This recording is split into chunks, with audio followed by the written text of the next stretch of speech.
بگذره. دوستان نهایت گرامی، دوغ بولانی فروش میبینن که چه خوب صدا میکنه. صدایشان به ما بیخی میخوانه. یگان دانه است وقتی بسیار تمرین میکنن این چیزا را، واقعا همون صدایشان همون قسم میشه، قسم میشه، جذاب میشه که آدم دلش میشه دو بخره. یعنی مکتب حبیبیه هست دوستا که مدیرش، سرمعلمش، همه از اینا رو مردم میشناسه و دیگه گفتم مردم زیاد از اینجا فارغ شده. جمله مساجد زیبا و مقبول شهر کابل به شمار میره. این طرف هم آپارتمان بلند است. این راه هم دوستان عزیز طرف گذرگاه کابل میره. گذرگاه هم دوستان عزیز از جمله مناطق مشهور و محبوب شهر کابل است که ویدیوهاش ما در کانال آپلود کردیم، میتونید بیننده از اونها همچنان. سلام و درود خدمت شما عزیزان، انشالله که خوب و صحتمند باشین و زندگیتان به خوبی و خوشی بگذره. دوستان نهایت گرامی، دوغ بولانی فروش میبینن که چه خوب صدا میکنه. صدایشان به ما بیخی میخوانه. یگان دانه است وقتی بسیار تمرین میکنن این چیزا را، واقعا همون صدایشان همون قسم میشه، قسم میشه، جذاب میشه که آدم دلش میشه دو بخره. دیگه میام همون یک چیز است، سی بیادر با همون قسم زیاد تمرین کرده و زیاد فروخته میفهمه دیگه. خوب دوستان عزیز، ما در سرک دارالمان کابل هستیم و این هم که میبینین مسجد خاتم النبیین است، مسجد بزرگ خاتم النبیین صلی الله علیه و سلم. این طرف هم که میبینین دوستان عزیز، اینی مکتب لیسه عالی حبیبیه هست که از جمله بهترین و مشهورترین مکاتب افغانستان دیگه به شمار میره که مطمئنا شاگردان زیاد از اینجا فارغ شده. شما مگر فارغ شدید دوستان عزیز؟ خاطراتتون بر ما در کامنت ها بنویسین. خوب دوستان عزیز، همونطور سلو با پیش میریم. هوای کابل هم که امروز میبینین هوای ابری هست، هوای ابری همونطور پاک و صاف و زیبا دیگه.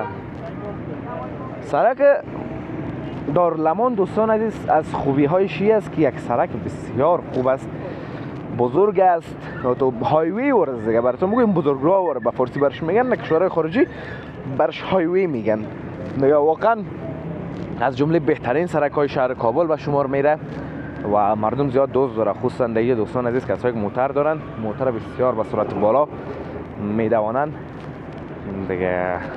میبینین دوستان عزیز لیسه عالی حبیبیه هم در همین قسمت قرار داره، یکی از مکاتب مشهوری که گفتم و از زیبا و عالی کشور دیگه. یعنی مکتب حبیبیه هست دوستا که مدیرش، سرمعلمش، همه از اینا رو مردم میشناسه و دیگه گفتم مردم زیاد از اینجا فارغ شده.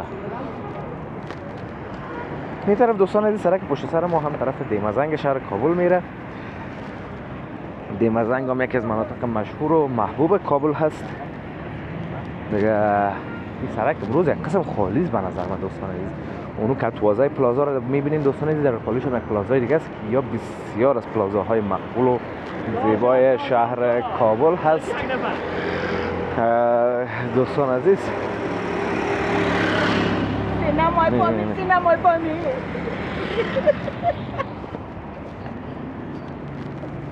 درختان چندین ساله و دوستان عزیز بزرگ و پربار شاهد و شمشیره در همچنان میبینین چقدر زیبا هستند و عمرشان دیگه دوستان عزیز کردن کم کم خشک شده و قدر نمونده چیز ازشان.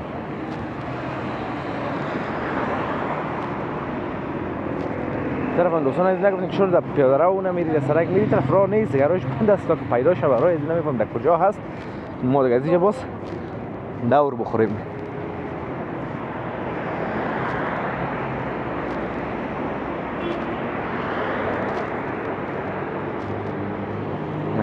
زیباترین آپارتمان ها در این سرک از دوستان عزیز، خصوصا خود قصر دارالمان که از جمله افتخارات ملی افغانستان هست در این سرک قرار داره و همگی دیگه این سرک کس که افغان باشه امکان نداره که این منطقه نامره باشه و اجاره ندیده باشه دیگه. ما هم دوستان عزیزم تو سلو پس میریم اون طرف دیمزنگ شهر کابل. یا بالا هم کوه تلویزیون یا کوه آنتن دوستان عزیز میبینین در تصویر.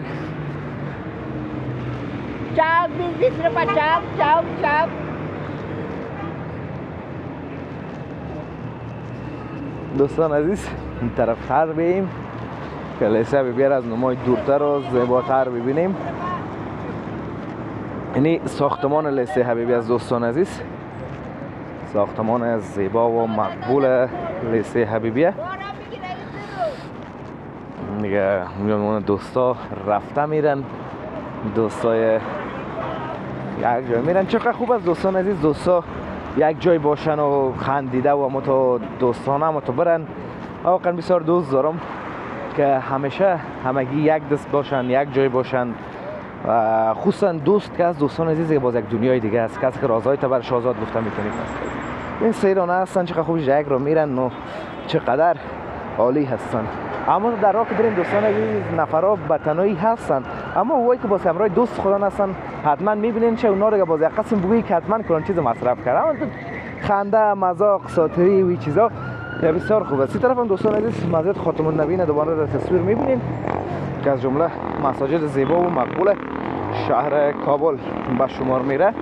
این طرف هم آپارتمان بلند است. این راه هم دوستان عزیز طرف گذرگاه کابل میره.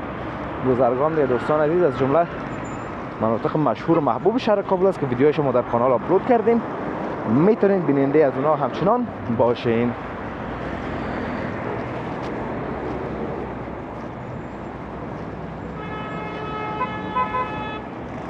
ساختمان ها رو ببینید چقدر خوبش زیبا آباد شده دوستان عزیز. مسجد هم ببینید مسجد دوستان عزیز یک هیبت داره، هیبت یا موقار، یک بسیار یک مسجد بزرگ و زیبا هست. واقعا نام خدا برش بگوییم، ماشاءالله بگوییم. مسجد هم نامش حضرت خاتم النبیین صلی الله علیه و سلم یا حضرت محمد مصطفی صلی الله علیه و سلم از دیگه باید حساب. خوب دوستان عزیز دیگه ویدیو رو میگه قطع میکنم. انشاءالله که از ویدیو خوشتون آمده باشد، ویدیو لذت برده باشین. ویدیو رو لایک کنین، در کانال همچنان سابسکرایب کنین تا ویدیوهای بعدی همه تونه به الله متعال پاک بی‌نیاز و متعال میسپارم. روزگار خوب و خوش داشته باشین و در پناه الله متعال باشین. الله حافظ و مددگار همه تان.